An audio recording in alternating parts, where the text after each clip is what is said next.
Hello and welcome to this EdgeConnect tutorial on the BACnet Device Service. In this tutorial I'll be talking you through how to get up and running with the BACnet simulator, as well as some basic commands for the BACnet Device Service. This page is the EdgeConnect user documentation page. From here you'll see detailed documentation on the various device service components, as well as the simulators available for our services. For now though, I will just be talking you through the Getting Started page. From this Getting Started page, you can find a detailed tutorial of getting up and running with EdgeConnect. This includes installing EdgeConnect, installing MQTT brokers, installing Mosquitto sub and pub clients, as well as ensuring your EdgeConnect license file is set up correctly. It is worth pointing out at this point that EdgeConnect is the name of IOTech's new OT connectivity product, but is based on our existing XRT product. So throughout the course of this tutorial, you may see references to XRT. All of the steps from this Getting Started video are prerequisites to the BACnet video. So let's get on with this. So to start this BACnet tutorial, let's navigate towards the XRT-examples repository, the link for which will be in this description for this video. So to get started, we must first clone this repository. Let's do so now.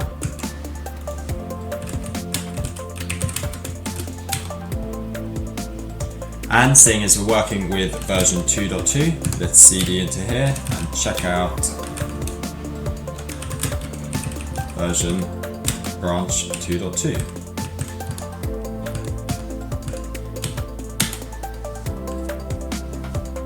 So this repository essentially has various readmes associated with all the device services and full examples for each. So we will navigate to device services, and in our instance, BACnet IP. It is worth pointing out that a very similar example exists for BACnet MSTP with similar examples, and the simulator works for this too. However, for the purposes of simplicity, we will be looking at BACnet IP. So as you can see, this README is a detailed description on all the steps that we're going to be following through, both to get running with the simulator and also to then get EdgeConnect started as well. So the first command that we're being asked to run is to start device simulator. Before I do so, I will actually show you exactly what's happening when we run that shell command. So I'll open this in VS Code, navigate towards device services and BACnet IP. And here you can see we have pre-written lots of shell scripts for common commands you may want to run for both interacting with BACnet device servers or setting up the device simulator. So let's look at this command, start device simulator. So you can see this is running a Docker container for the BACnet simulator and setting it to run this script here. So let's find this script so we can see exactly what's happening. So this script can be found within the simulators folder within the examples repository and under BACnet, where we have the device service example Lua. So this is the Lua script that the BACnet simulator will be running.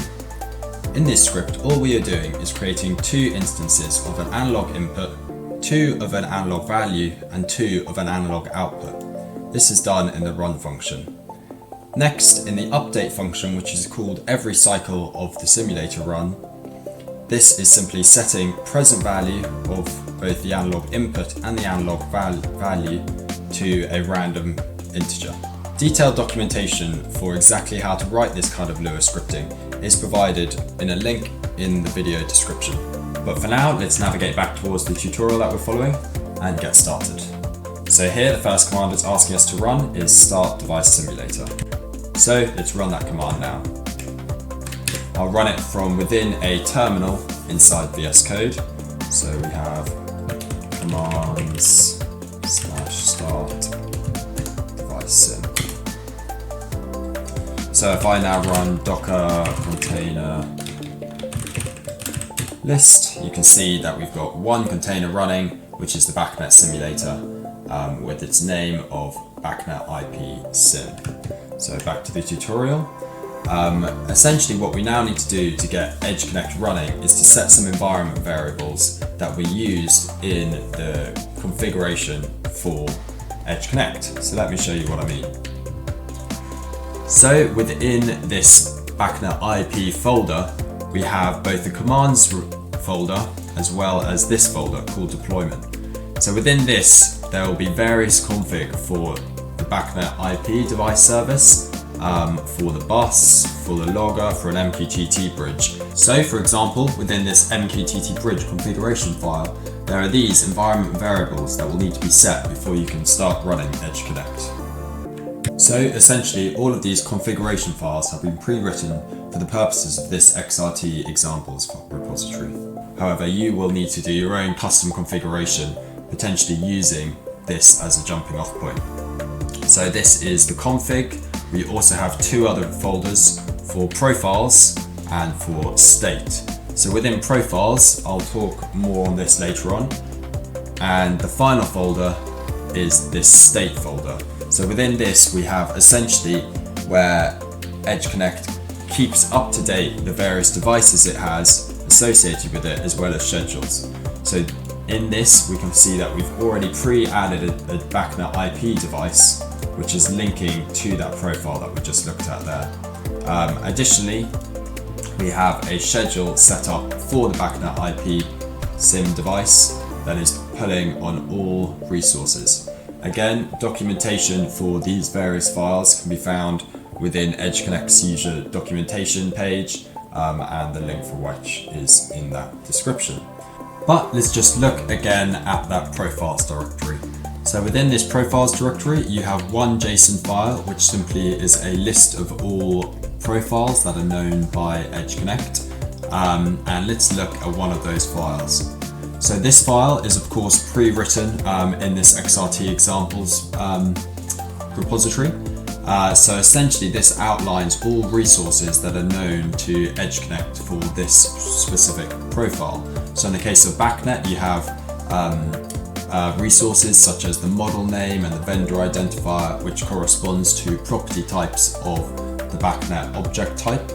And you additionally have resources for the actual object types themselves. So these are different property types of the object type analog input. And we have analog input 0, but we also have analog input, if I can find it, 1. So we have two instances of analog input, which is what we saw was set up in the BACnet simulator. So this profile file has been pre-written in this case for this device that we have. However, you are also able to generate your own profile files. I will talk you through towards the end of this tutorial how these profile files can automatically be generated through discovery and scanning. However, these files can also be created through the use of the device configuration tool. So I'll talk you through how that can be done now.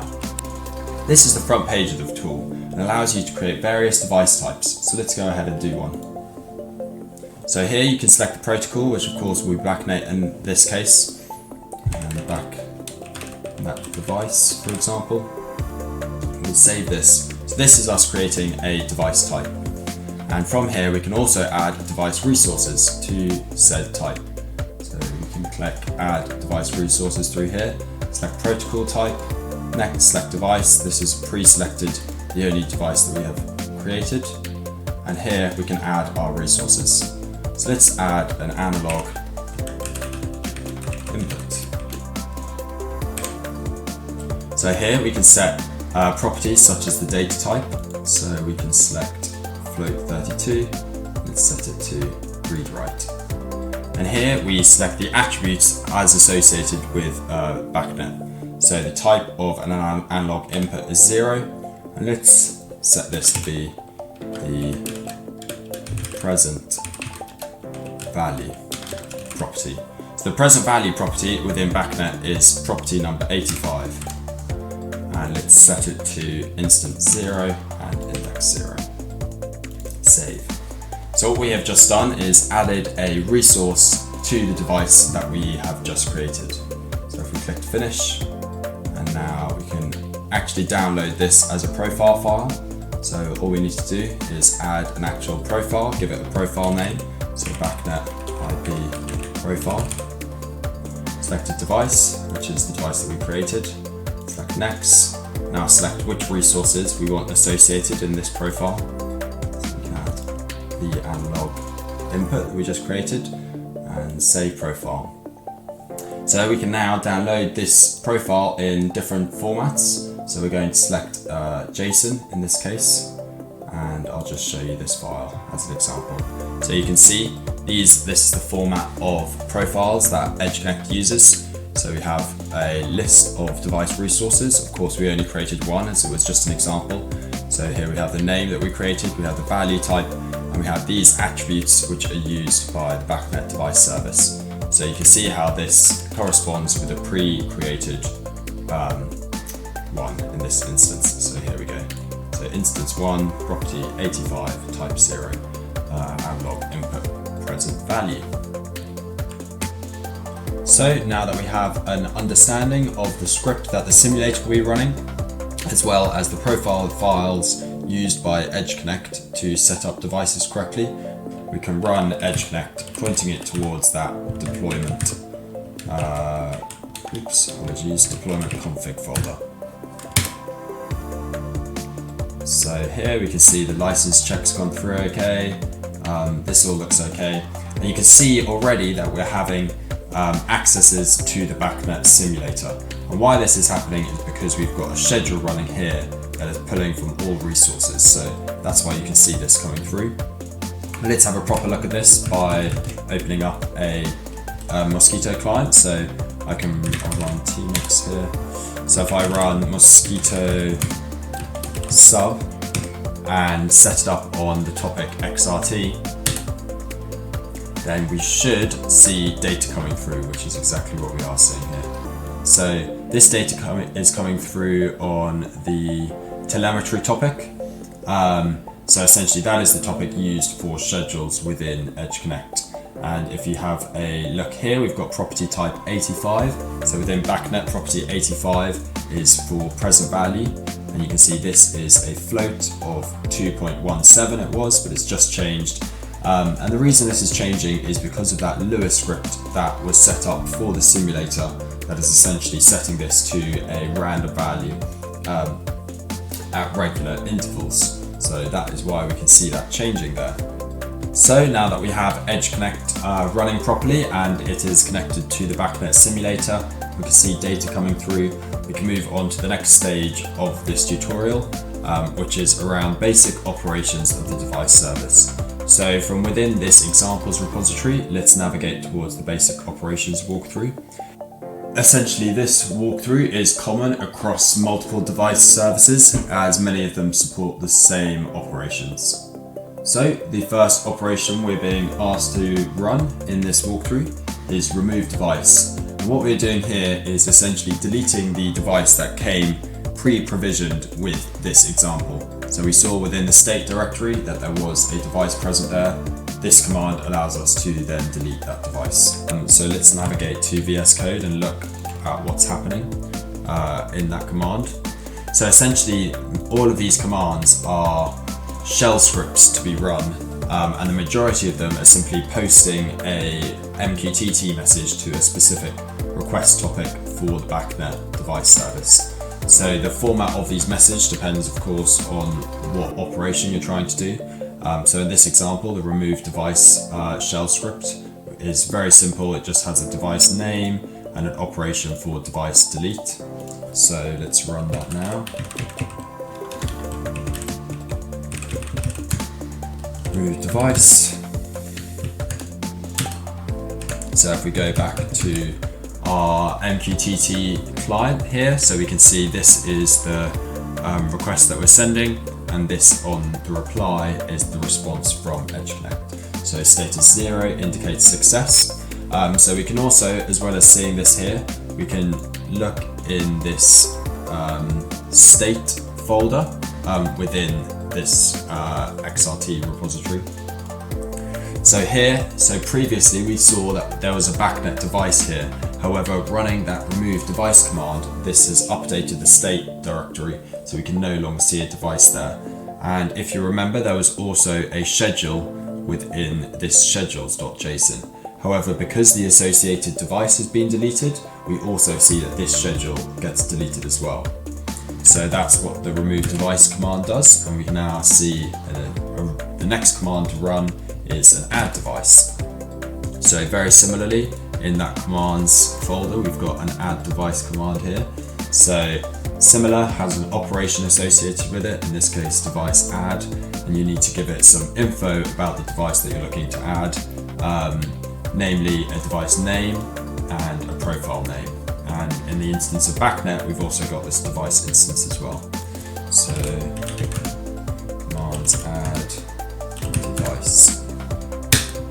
So again, let's just do this briefly so we can see the request coming through, status 0 on the reply, and if I now look in that state directory, you'll see that the device has been re-added to this JSON file. But again, we still don't have a schedule because the schedule was deleted when the device was deleted and we haven't yet re-added it. So we just have this message coming through. We can't see that telemetry data that we were saying before. However, the next command is actually a GET request, so we'll be able to get some data from that BACnet device. So commands GET request. So let's just have a look briefly before I show you the results of that at our GET request. So here we have the operation is device GET. You need to give it a device name and you need to give it a resource name that you'd like to get. So in this case, an analog input present value. So that's what the MQTT message looks like for a device GET. So let's look at the results. So again, this is what we saw that we sent. And here there's a bit more going on. So you can see as in the results, we have different readings. So we requested this resource. So you can see that resource coming through. And here are all the BACnet properties associated. Sorry, this is the BACnet property 85, which is representative of the present value. So we can see the value here is 3.9. So again, that's just a random value that will be being set by the BACnet simulator running that Lua script. So that's GET requests, and very similarly we have GET multi-requests. So what this does under the hood is instead of just giving it a single resource to pull from, you can actually pass through various resource names. So here we've got inputs 1, 0, 1, and analog values 0, 1. So if I run the command get multi, go back to the MQTT client. So here's the request coming through.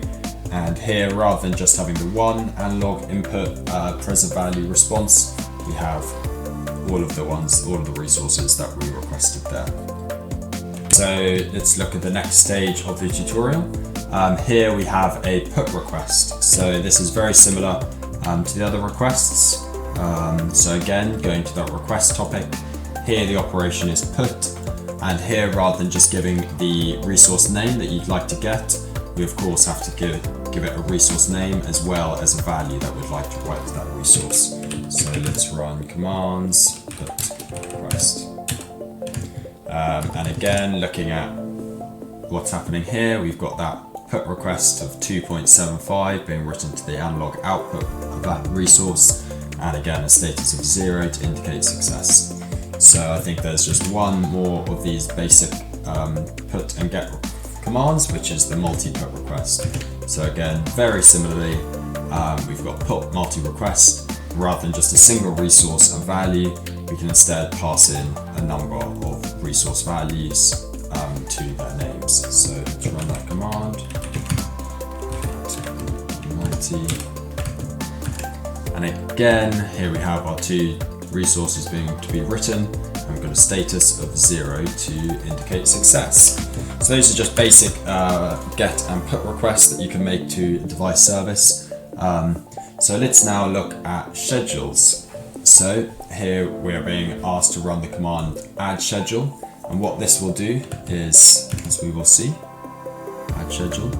This will add a schedule. You give it an interval in microseconds, you give it a device name, and you give it a schedule name, and then you also pass through the resources that you would like to access. So these are resource names, so you can see we're getting present value of analog input 0 and present value of analog input 1. So essentially all that's going to do is when you add a schedule and you give it 2 resources and an interval, it will then periodically perform a GET request on those resources at the given interval, in this case 2 seconds.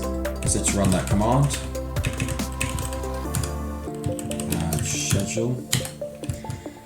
What we'll see now is we'll see this request to add a schedule, we'll see the reply indicating success, and then of course as we've added a schedule we will now see topics coming through on the telemetry channel which are reading from the resources specified when we created that schedule. And additionally, if we go into this state directory, we'll see that now we have a schedule for the BACnet IP device running at an interval of 2 million microseconds. And yeah, here we have our resources as well, so we can see that's all been set up correctly. So next stage of the tutorial is to then delete this schedule. So very similarly, we have the remove schedule command. So here we just give a operation of schedule delete. So you'll notice the other commands we were running were operation device and then get or put, for example. But here, as we're interacting with schedules, we give the operation schedule and then delete. Again, more documentation is available on all of this on the XRT documentation page, so I won't go into it. It's got commands, remove, schedule, and I'll just show you this state directory. We've now got no schedule there as it's been deleted, and if we go over here, we will have stopped receiving messages on the telemetry topic, and that is because of this message here that we requested to delete that schedule. So the final stage of this walkthrough is around operational state, and essentially what this allows you to do is mark a device as non-operational, which won't delete it. It will simply reject all get and put messages to the device. So let's run that operation state command. So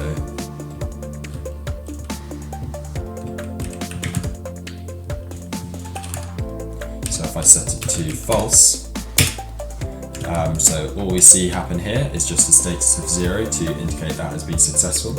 And now if I run the commands to get request, you see here we don't actually see that go through correctly.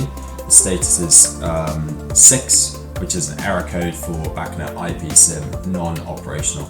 We'll get the same sort of error. We run a put request, so device non-operational.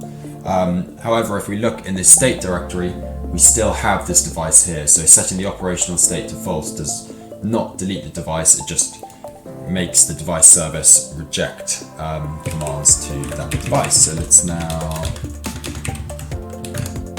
mark operational state true,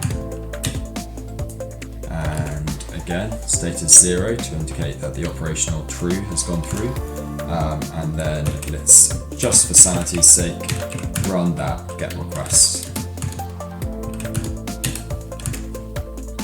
And now instead of seeing that rejection, we're now seeing status 0 and getting that present value coming through there. So that concludes the generic basic operations walkthrough for the device services. However, let's go back to the BACnet IP specific page, as there are some additional commands specific to BACnet. So here we have the next stage is the change of value subscriptions. Now this is implemented within Edge Connect, that you can set up a change of value or COV subscription to specific resources, meaning you will only be receiving data on that channel if the actual underlying resource has changed. So let's look at this command here, command add COV. So here, very similar to adding a regular schedule because the COVs are categorized as schedules. However, you can see these additional options here when setting up the schedule. So again, you add in the device name, you add the resources that you'd like to add for the COV, and whether or not it needs to be confirmed. Yeah, so let's run this command now.